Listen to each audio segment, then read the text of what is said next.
Good morning, everybody. Very excited to be here today, talk to you about governance. I understand this is probably the most boring topic that you wanted to come out and see today. Due to the schedule changes, you might have thought you walked into a different meeting, but either way, you're here now. We're going to have some fun. It's not going to be boring. So who I am? So I'm James. I'm an instructor at the Cyber Center of Excellence currently. I've been doing specifically cybersecurity since 2015, doing both offense and defense. Some of the work roles that I've had, I've been working in IT, information tech, information security for about 20 years. And then a couple of my certificates, so you can see I'm allowed to actually be up here in front of you today. So our agenda today, we're going to do a quick overview of governance. We're going to talk about the culture and culture changes that are necessary in order to embrace this governance culture. We'll talk about a couple of frameworks really quickly. We'll get into some policy and then some questions. So just to make it clear, the boring stuff is labeled. Policy, this is actually the fun stuff, okay? This is actually going to be fun today, so keep an open mind. So who cares about governance and policy? Well, everybody does. You just might not know that you care about it yet. Hey, we got one hand. I like that. So administrators. So I've met, if I had a dime for every administrator that I've met who complained about I don't have the tools and the resources to do whatever, or they're requiring me to do these other things that aren't really what I want to do. I mean, I would have like a lot more money than I have now. I'd probably still be here talking though. So managers. So managers, whenever they don't have proper governance items in place, they can't understand why their people aren't doing whatever it is they want them to be doing. The analysts, I mean, they can't understand why the manager can't understand anything, right? But that's where we are. Everyone else, so all the executives, the lawyers, auditors, all the people that care about your bottom line, right? They really care about how you govern your organization. And why you should care about it? I mean, whenever you have effective governance, effective policies in place, you can get back to work and you can do those things you actually like to do. And job satisfaction. I mean, whenever you have a policy or some kind of governing document that you can point to and say, this is exactly why I'm doing what I'm doing, this is how it's helping my organization, I mean, you can feel really good about the work that you're doing, and you can prove it because you can point to it. All right, so here's your 30-second nap. We're going to talk a little bit about these definitions here because if I didn't, I might get in trouble. So governance, so here's a whole lot of words about it. So really, it just gets down to saying that you're doing what you must do, and you're doing it in a way that's agreeable to everybody. So some of the key documents that we'll talk about. So you have your corporate vision, mission, and strategy. Who can tell me a difference between a vision and a mission? Is there a difference? We'll start with that. Is there a difference between a vision and a mission? Probably more along the lines of where we want to go as the vision. Okay. And then how we're going to get there defines the mission. Okay.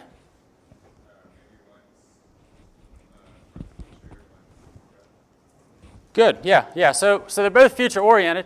Since you raised your hand there, you get the first prize of the day. So as we're talking about vision, right, we're talking very long term. So we're talking 5 to 20 years. Whenever you talk about a mission statement, you're just talking about the next year. All right. So your mission is going to be your next year. These are the things that our company is going to do. Your vision is where we plan to be 5 to 20 years from now. Strategy is just how you're going to get there. So standards and law, so these things, again, requirements. So these are going to be international standards. You're going to have different laws depending on what industry you're in.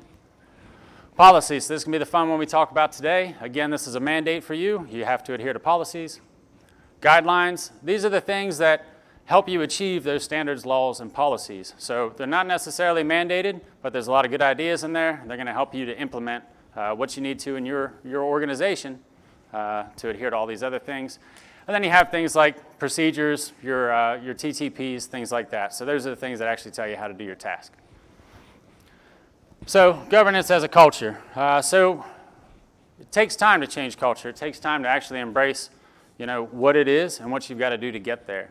But whenever you have it, it's going to help. So, I mean, I get it. We're all busy enough. We're going to walk through today. You're going to see it's actually not that hard to enable some good policy in your organization. So yes, you are busy. This is going to free up some of your time as long as you do it right. So it has to be supported at all levels. So how do you get people to care about it? I mean, you've got to find some way to appeal to your boss or whoever's going to sign it. And you have to get your peer reviews, and then that way, everybody's on the same page and everybody's sure that you're going to be happy with the outcome. And then discipline's required, right? So you can't write some policy if nobody's going to back it up. So here's where you really need that top-down buy-in. So frameworks. So here's a bunch of frameworks. How many people in here have studied for a certification exam? Probably the whole room. All right, so we've all seen these. We all know these are incredibly dull. So we're going to move on. So policy is the easy button. So what we need here is we're going to think about a bottom-up approach. So all the different certifications we study for say policy needs to be top-down. Problem is, top doesn't always understand down. I mean, how are they supposed to make a policy for us if they don't understand what it is we do day to day and what we truly care about? So we need to find a way in this bottom-up approach to feed that policy up high, get them to sign it, and then that way we can have what we want. And so think about it, right? If management needs paperwork, they need slides, they need memos and all these other things, because that's what gives them their job satisfaction and proves to their boss that they've done something. So we need to feed them the paperwork so that they're happy. And paperwork really isn't that hard. I mean, it may seem hard at first, and a lot of people, we sit down and you kind of get like a writer's block, and you're like, oh, I really don't know what I want to say here. So we'll walk through that, but it's really not that hard. So if you could, just take a second, close your eyes, and think about a manager that you've had in the past. So not the really good manager that you've had in the past. Think about the manager that you had, you couldn't believe got dressed every day and showed up to work on time. That's the manager I want you to think about. And now open your eyes, realize that person wrote paperwork. If they could do it, you've got to be able to do it way better. So our steps to get there. So we're going to define the problem like every other process, right? We're going to start by defining the problem. So think about a time you went to your little water cooler conversation, and somebody was standing there and they're telling you all about how, this thing at work is really crappy, and I know I could do it way better by doing this. That's really easy, and that's actually the first two steps. So we're going to define the problem and imagine the ideal solution to that problem.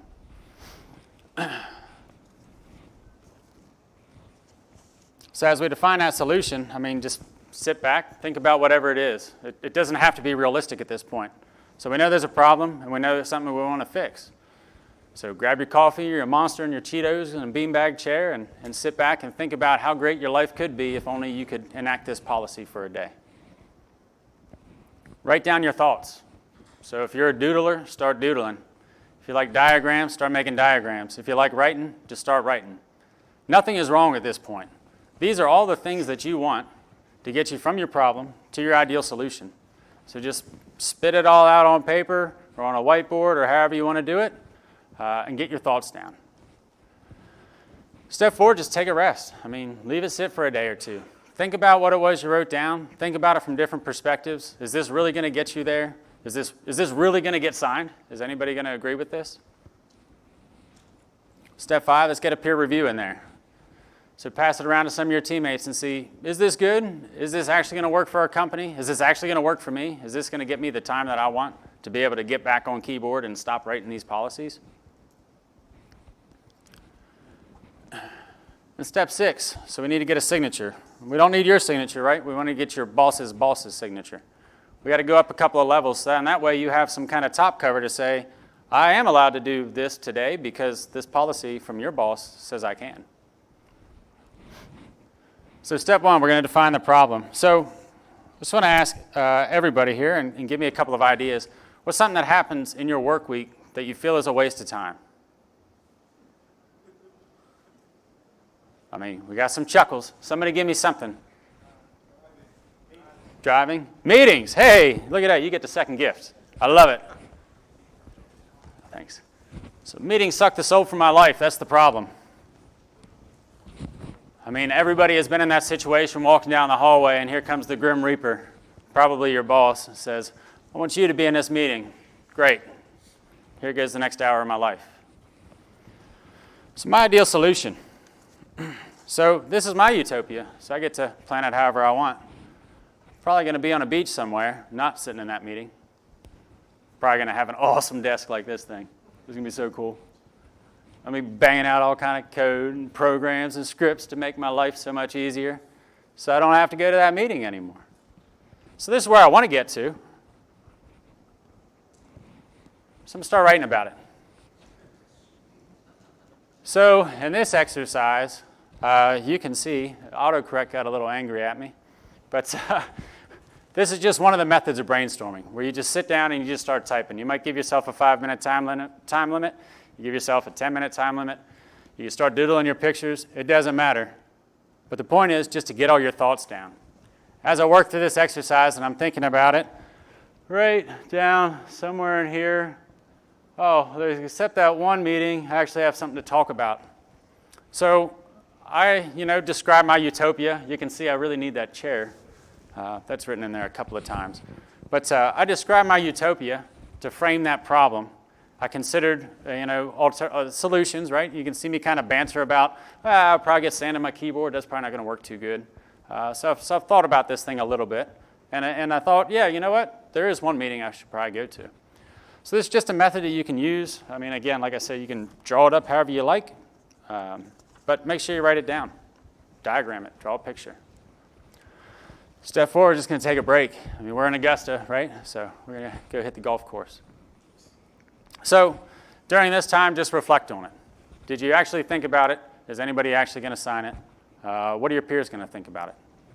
So start to formulate it into something a little more coherent than the last bit of gibberish I had up there.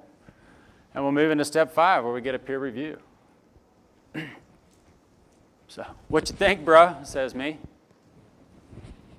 Bruh says, well, it turns out you forgot something really important. I mean, you kind of talked about you had this meeting, but you didn't really define it very well. So make sure you incorporate that into your policy here. And so now we get closer to what our policy is. It's going to be very simple. Policy doesn't have to be big. It just needs to be clear. It needs to be communicated clearly. It needs to demonstrate exactly what it is you want. And that makes it effective, right? So in this, we have, I just picked Windows Systems Analyst for an example. They're going to attend the weekly sync that they actually care about. And if you want to get them to do something else, well, then you have to talk to the department lead.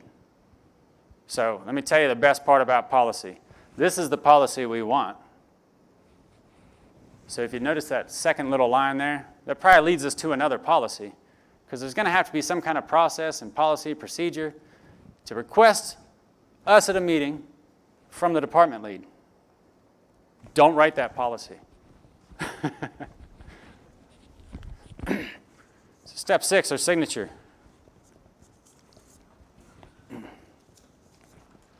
So we put this thing onto the fancy official looking letterhead, put a date on it. Again, we define in here what exactly we want to do, everything we don't want to do. Now we've got to struggle to get somebody to sign this thing. So we're working to get the big kahuna. How we're going to achieve this is we're going to take some kind of example that proves that this policy is valuable to them and the company. So in this situation, I've decided I'm going to go to the big kahuna and say, listen, if you sign this policy, we're going to gain 39 work hours per week per analyst by not sitting in meetings. Signed. So as long as you can appeal to them, then you'll be good to go.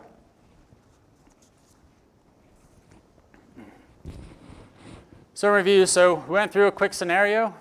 We talked about policy. We talked about how to create a policy, how easy it can be to get from nothing at all in a bad situation where you're sitting in meetings all the time to get to your ideal situation where you no longer have to be in meetings. And it's not that hard. I mean, again, like we talked about, paperwork isn't difficult. It's just you've actually got to do a little bit of work and get somebody to sign it, and now your life will be better. So we define the problem. Imagine that ideal situation. Write down your thoughts about it, and that's where you just vomit everything out. It's going to be okay. Give it a rest and start cleaning it up. Pass it around to your peers, and then get that signature. And so what are your questions on policy? Or what else would you like to talk about? Yes? I was wondering, does policy have expiration dates for the minute per minute, or sometimes temporary? Right, so yeah, so it's whether or not policy has an expiration date. So you could write a policy that says it expires in a year. right? But ideally, so in my opinion, I think every year everything should be reviewed. Because if you show up to a new organization and you're a brand new person and you take a look at your policies, and these policies are 2, 3 years old, especially if we're talking cybersecurity. Anything that's 2 or 3 years old in cybersecurity might as well be from the 90s or something, right? It's archaic. So really, I mean, as you can see in this example, not much is going to change in that year to year. So, just go through there, change the date, take it back to the big kahuna, and be like, hey, this is the same policy from last year. I changed the date. Can you get us a new signature and keep it fresh? And that way, as you have people onboarding, it's still fresh, right? Yes? So how do you, when you're dealing with larger organizations, you have multiple stakeholders, different organizations, what are some approaches you would take to try and get everybody on board your governance train to actually try and make things work? Yeah, so larger organizations can actually kind of be beneficial in this situation because in a larger organization, you have even more systems analysts. And you probably have different segments and teams of systems analysts. So if you can get all of the systems analysts to agree and take again, this peer review comes in, you've got to take it serious whenever these things come around and give your input because that's your peer validation to that. So as you have this larger organization now, maybe you have 200 or 300 people kind of like co-signers on this thing saying like, yes, we agree to this and we need this. Well, now the boss is forced with a decision that's going to affect 200 people. If they don't sign this policy, it's going to negatively affect those 200 people. So you actually have power in numbers in that thing. But yeah, so you have to kind of work. I mean, again, like you said, you have more people, more personalities. And that's where your policy may start as simple as this one was, and then it starts to grow legs, and it starts to get a little crazy on you. But try to keep it back to ensure that it's defining that core problem that you defined. And as long as you're still meeting that objective and you're getting rid of the stuff that you didn't want, then you'll be good. Yeah. The questions we have. Yes. Are there ways to enforce policy? I'm sorry? What are some ways to enforce policy? So that's where we need the top-down approach, right? So, and it depends on your organization. By not adhering to policy, you could be fired, right? But things like this probably wouldn't be so drastic, but you should have some kind of formal review with your teammates at some time during their careers to explain to them, like, hey, here's some things that you're not doing so well. And you can also look for positive reinforcement. So we don't always need negative reinforcement for things. So look for ways to positively reinforce it, right? So maybe at your company meetings, you get an extra little $50 bump in your paycheck or something like that, some kind of little bonus or a cake or donuts that day because people are doing well and adhering to the things that you want them to. So, through positive reinforcement, you can get people to do what you want them to do, but they actually want to do it. Yes? What are some ways to define if this policy is worth writing? Like, is this worth my time to actually write this policy? So, I mean, really, in this example, in the bottom-up approach, does it matter to you? If it matters to you, then it's worth writing. I mean, if it's going to save you from a couple of meetings, I mean, I would love to write a bunch of these and save myself from a ton of meetings, right? But whatever the work activity is, so, I mean, if it's already in your position description or something, well, then you're not going to be able to negate that through a policy. But if it's something that, it's taking your time, it's kind of outside of your realm, it's not in your position description, well, then write a policy, right? So it's not only just to get out of work, though, but it could be silly stuff, whereas, I really need people to follow these procedures and these TTPs that I've written, but nobody wants to follow them, right? And now they're going through, they're administering your systems, and they're not doing it the way you want them to. So you define that in a policy. And then that way, it's like, hey, it's here. You being a member of this organization, you must adhere to this policy. And this policy says you need to follow all these procedures. So that's another, way that you would determine, yes, this is something worth writing. Yes?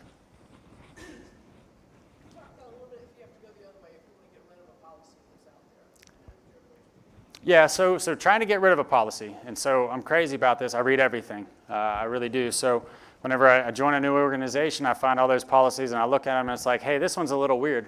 And a lot of times, going back to our question here earlier, how long is a policy good for? A lot of times you're going to find these policies and they've been hanging on a board for a couple of years and they're still there, but they're stale. So nobody's actually passionate about it anymore. Whoever signed that policy has moved on. And in that case, it can be really easy. I mean, it's just draw attention to the fact that, like, hey, we have this thing, it's stale, it doesn't apply anymore. Can we reword these little bits here? So that's the best case scenario where it's really easy to do.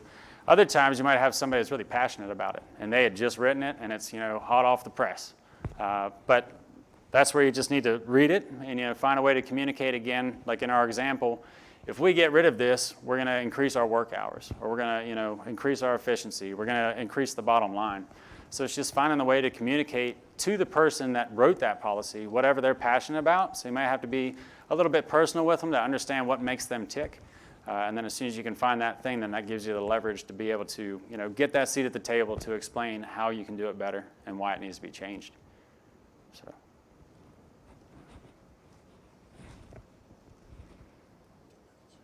Do we have any other questions here? No.